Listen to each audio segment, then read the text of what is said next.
बिस्मिल्लाहिर्रहमानिर्रहीम। सर मौजूद है सलमान सफ्तर साहब मौजूद है। सर क्या तफसीलात हैं आज की केस की, क्या समाअत हुई तो शखाना रेफरेंस टू? देखिए, आज इस्लामाबाद हाई कोर्ट में मिस्टर जस्टिस मियां गुल हसन औरंगज़ेब साहब के पास इमरान खान साहब की तोशाखाना 2 में जो बुल्गारी सेट से रिलेटेड है, जिसमें इससे पहले उनकी अहलिया की ज़मानत ऑलरेडी हो चुकी है।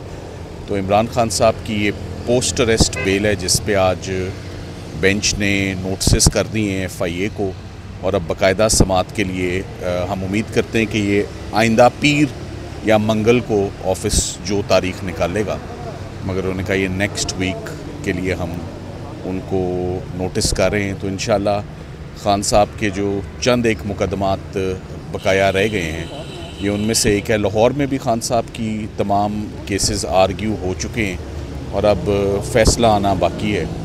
इसी तरह लाहौर इस्लामाबाद में भी ये आखिरी कुछ केसेस हैं और हम नवंबर के महीने में एक्सपेक्ट कर रहे हैं कि तमाम केसेस उनके जो हैं वो डिस्पोज ऑफ हो जाएंगे। सलमान साहब, लगता है कि जिस तरह बुशरा इमरान साहब बाहर आएंगे, खान साहब भी बाहर आ जाएंगे? ये देखिए, नेचुरली और नॉर्मल कोर्स यही है कि जब तमाम केसेस बना दिए जाते हैं और तमाम केसेस फेस कर लिए जाते हैं, तो फिर उसके बाद जो नेक्स्ट लॉजिकल स्टेप है वो ज़मानत ही होता है उसके बाद, और रिलीज़ होती है from jail authorities and from prison. So अगला स्टेप यही है कि इमरान खान साहब के ऊपर उनकी जितनी कन्विक्शंस थी, उनकी साइफ़र था, तोशाखाना था, इद्दत निकाह था, 9 मई के बेशुमार केसेस में उनकी ज़मानत हो चुकी है। सो अब ये आखिरी दमों पे कुछ प्रोसिक्यूशंस हैं और कुछ ज़मानतें हैं। फाइनल राउंड है मेरा ख्याल है। सर, आपको पाकिस्तान के साबिक़ कारकुनान करोड़ों लोग बड़ा आपको अप्रिशिएट भी करते हैं कि आपने जो भी केस लिया उसको मुंतकी अंजाम तक पहुँचाया। तो ये जो केस है ये कब तक मुंतकी अंजाम तक पहुँच जाएगा? देखिए, बात ये है कि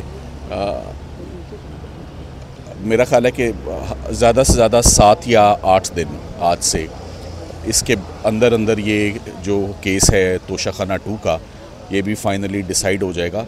और जहाँ तक सवाल है कि हर केस में कामयाबी की, तो मैं उस पर ये कहूँगा कि केस के अंदर कोई सब्सटेंस भी होना चाहिए। हमें कोई ज़्यादा दिक्कत नहीं हुई है कामयाबियाँ लेते हुए, हम सिर्फ स्ट्रेटिजिकली और प्रोफेशनली हम चलते रहे हैं। तो केसेस के अंदर केसेस खोखले थे बेसिकली।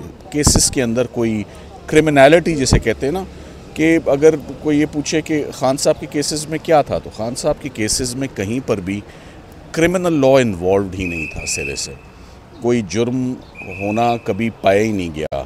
और हर रिलीफ में अगर आप देख लें, हर ऑर्डर में देख लें, तो वो एक ही चीज़ इंडिकेट करेगी कि यहाँ पर जुर्म नहीं हुआ।